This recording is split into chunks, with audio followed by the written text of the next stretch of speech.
This is the story of Roman Novak, and how his past, his fortune, and his choices led him and his girlfriend Anna into one of the most brutal Dubai cases of the year. First of all, why do so many scammers feel the need to go online and flaunt their wealth like the people they scammed aren't watching every move they make? They take someone's money on Monday, and by Friday, they're posting yacht selfies, private jet clips, and luxury dinners like nobody remembers.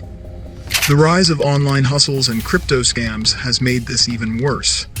We've seen it with cases like Fire Festival, OneCoin, and a long list of crypto fraudsters across Russia and Dubai.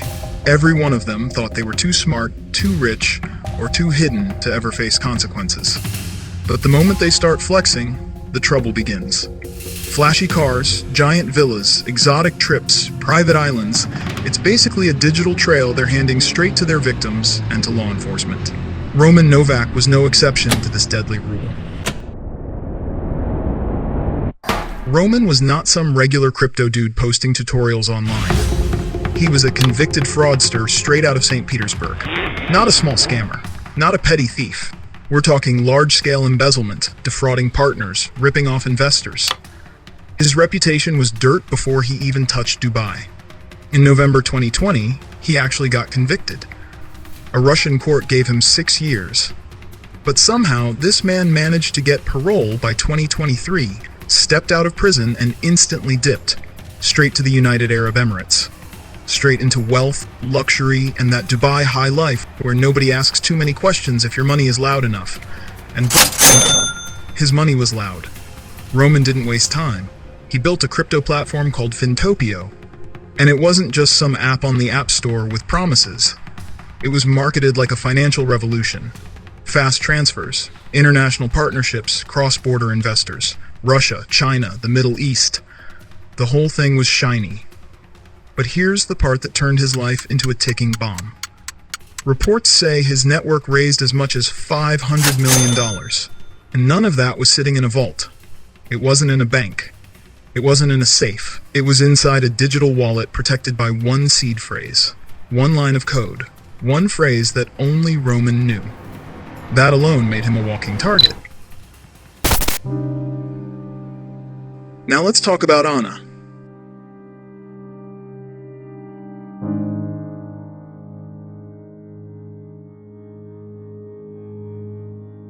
She wasn't a scammer. She wasn't running the operation. She was reportedly a former journalist who fell into Roman's glamorous world. A beautiful woman living that Dubai luxury lifestyle. Photos in serene spots, calm cafes, scenic backgrounds, peaceful getaways. Her whole online presence was aesthetic and soft, but the life she stepped into came with danger she never signed up for. Roman's world was high stakes. His enemies were global. His wealth was digital and invisible. And sadly, she and Roman had kids. 2 young children who would eventually lose both parents in a way no child should ever experience. Dubai was his safe zone. Wealth-friendly, international, no immediate threat from Russian authorities, a huge crypto community. He thought relocating erased everything. But what he didn't know is that for people who lost money in his scams, Dubai wasn't protection. It was an opportunity. Roman was walking around holding a digital $500 million, and everyone knew he couldn't call the police.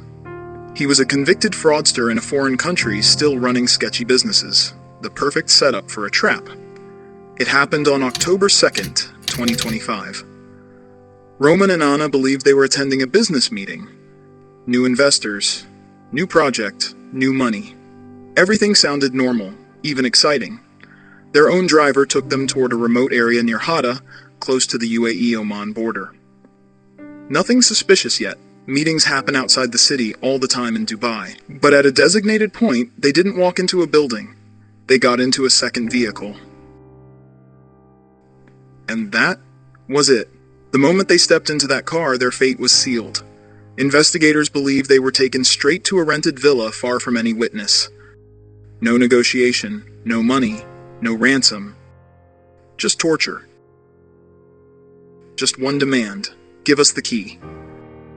The last traceable moment in their digital timeline happened on October 4th. 2 days after the kidnapping, their phones briefly pinged near the Oman border, and then disappeared completely. No signals, no messages, no activity. Their friends and relatives panicked first. Authorities responded next. But by the time anyone realized what was happening, it was too late.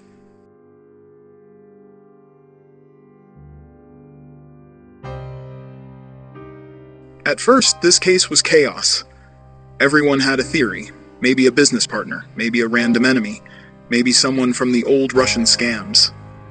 Roman had a long list of people who would love to see him disappear. But the strongest clue wasn't anything physical. It was the silence of that crypto fortune. No transfers, no withdrawals, no movement. The money never moved, which meant Roman either refused to give the key or physically couldn't.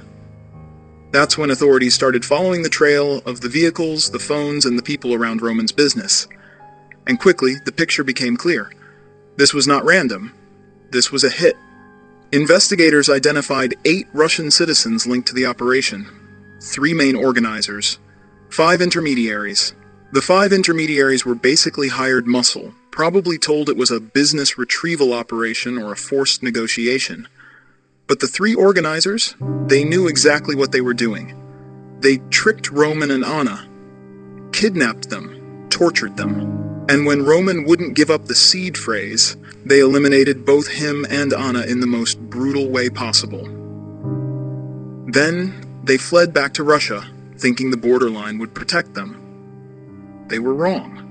Russia's investigative committee opened a full homicide case, and within weeks, 7 out of 8 suspects were detained. In November 2025, investigators found the remains of Roman and Anna in a remote desert area near Fujairah. The condition of the remains confirmed everything. This wasn't about ransom. This wasn't meant to have survivors. This was a cleanup mission. Their bodies were dismembered, doused in industrial-grade chemicals, buried to eliminate all trace. It was the final confirmation that this was never going to be a negotiation. Roman's refusal to give that code signed both his and Anna's death warrant. As of December 2025, the 7 detained suspects remain in pretrial detention in Russia. UAE authorities are working on repatriating the remains to Russia for full forensic analysis. Roman and Anna leave behind 2 children who are now under the care of relatives. And regardless of Roman's criminal past, the brutality of this crime is shocking. This wasn't justice. This wasn't karma. This was organized violence driven by greed and revenge. $500 million disappeared into digital silence. A man died protecting one phrase. A woman died for a world she never built. So here's the big question for you. Does Roman's criminal past make this tragedy feel any different? Or is the brutality of what happened to him and Anna too extreme for any background to matter? Drop your thoughts in the comments.